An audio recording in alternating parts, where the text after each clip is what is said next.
Hello, how's it going? Hey, Ryan. Congratulations on this. It's been so much fun for the first four episodes so far. I'm really excited for everybody to see the fourth one because I think that actually might be my favorite so far. Right on. My first question is, you've done so much with Marvel, but it's all been live action.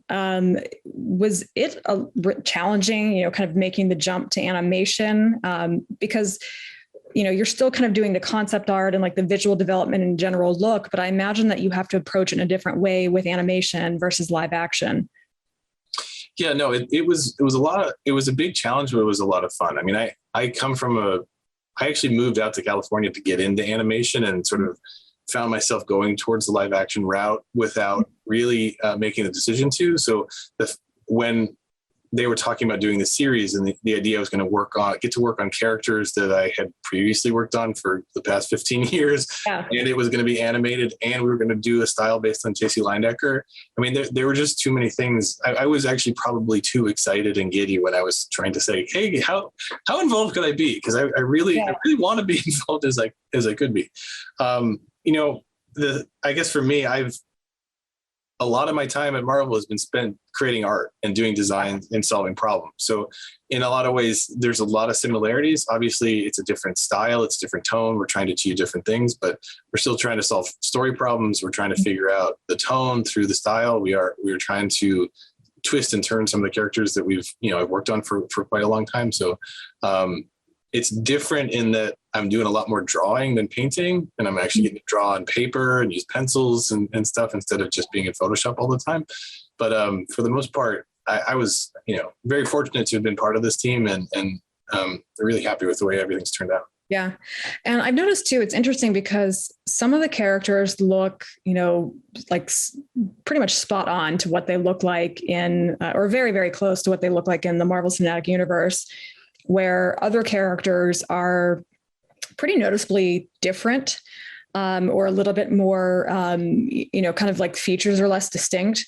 Was that by necessity, just because it's, kind of just really hard to animate certain people, or was there kind of a reason behind that?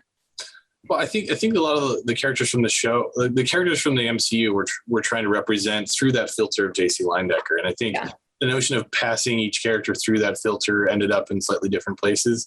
Mm-hmm. I think the notion of, we're still trying to create the, I guess the way that I would look at it is the MCU timeline being that sort of main universe timeline that's been represented in the films and streaming shows, the idea of starting there and then having that really definitive break off point for the what if, saying like, what if Doctor Strange lost his heart instead of his hands, really means that we're moving forward from two very distinct points. And a lot of times what we're trying to execute is much different than what actually was in the MCU, right? Yeah. So some of those designs end up going in directions that are, we're trying to execute things that are so different that it ends up affecting and altering the look of the characters. And, running that through that sort of Linedecker filter also adds a component of stylization and flattening, and that we ended up where we did with each character.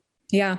You mentioned that you're trying to do something, some of these stories go very different places than they do in the MCU. And, you've done a lot of the kind of concept art and everything for, costumes and all of that.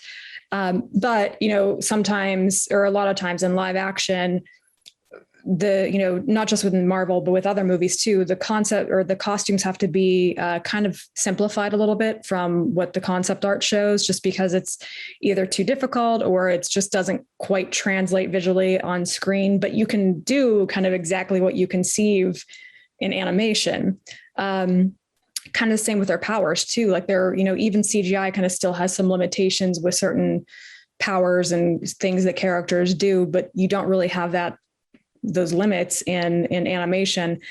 Did you find it was a lot of fun, like knowing that kind of what you were conceiving is pretty much what can end up on screen? Like there's really not going to be any streamlining or or simplifying. Yeah, it's interesting because I feel like my experience at Marvel Studios is we've I guess I've never felt limited here, like in any way. Like the notion of the stuff that we do for the films always feels like it's coming from the point of what's the best solution, what's the best creative, what's the best creative iteration of this character we can do that's going to work for the story and still representative of the icon. In a lot of ways, this show feels like a lot of the same things for me. We're still trying to look at like that main version, that main timeline, if we're doing the what if variation off of it, and looking at these 2 points and saying, how are they similar? How are they different? And then we're doing, 15 or sometimes 15, 20 different versions to show the director and say, like, which one seems to work for this story. I would say in general, the process isn't that different, but I think you are right in that the guardrails are sort of taken off, because I think the whole reason to do this show was to have fun and do something completely different. So if somebody comes and says, what if there's an evil Doctor Strange? Okay, you go evil in like 150 million ways, right? Like that, you end up creating that sort of branch timeline, or the multiverse, component allows you to go in so many different directions with just the visual, right? Without even telling a story yet. So, I guess I would say, yes, there are all kinds of different unique places to go, but I would never say that like anything that we've ever done felt limited. It always felt like we were trying to find the right decision, and that's still the case, but maybe the right decision might require a little bit more exploration on what if, because there's so many possibilities. Yeah. And I was asking some of the others in my other interviews, you guys make some bold decisions, some very bold decisions narrative wise, and things you do to certain characters and certain directions that other characters go in. Was there ever a moment that you were like worried, like how fans would react? You were like, ooh, like, I don't know about this. Like, this is a risk. Or were you kind of just excited to shake things up and kind of, lob a narrative bomb into the middle of things? I mean, I think for me, this show is so compelling because it does bounce off the main timeline that people love, hopefully in compelling ways. So if you're seeing a character like Thanos that feels much different than he did in the films he was in, I'd like to think of it as just reinforcing whatever icon people really responded to in the first place, right? So seeing that variation to me, it's not meant to replace the Thanos that we've seen. It's just meant to sort of give you a different understanding of his character. And I think that's one of the most fun parts of this show is seeing characters that they went down a certain path in their own timeline. The notion that in this timeline, they took a different path. And I don't think of it as a lobbing a grenade. I think of it as more just, holding up a reflection to these characters that people love so they can see them in a slightly different light. And I'd like to think that it just makes them love them a little bit more. Yeah, it fully fleshes them out. And my last question is, like you said, you've been with Marvel for 15 years now, and you've kind of, gone up through the ranks and everything.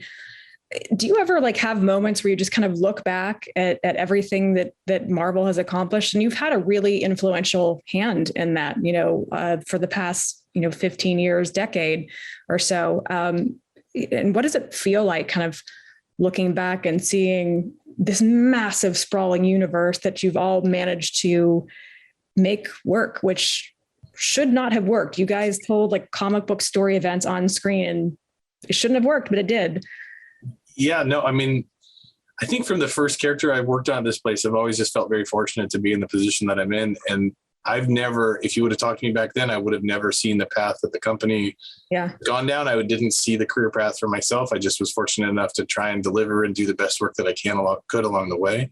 And, I don't know, looking back, it's all I can say is that I've been very fortunate to be on incredible teams with incredible people, with the ability to deliver on the projects that came to us, and along the way being able to sort of hopefully work on these icons in a compelling way that makes all kinds of generations of people love them in the same way that I did when I was a kid.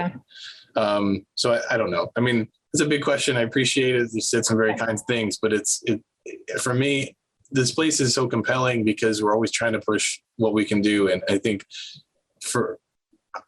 maybe this is silly to admit, but I just feel like a lot of times I'm just hanging on for dear life because they're really trying to do so many things. And this show is one of those examples where, every episode had something so creative that you're like, I want to be a part of this. I gotta figure out that design. And you just feel like you're pushing yourself, you're pushing what you can do. And I hope that, that comes through on the screen, that we're really doing the best to tell the best stories with the best visuals that we can. Yeah. Well, so far, I mean, so good. Like, it's amazing. And I've been having so much fun, watching each episode. It's like a new little gift to unwrap each week. So thank you so much for your time, and congratulations again. I'm excited to see what the rest of the season holds.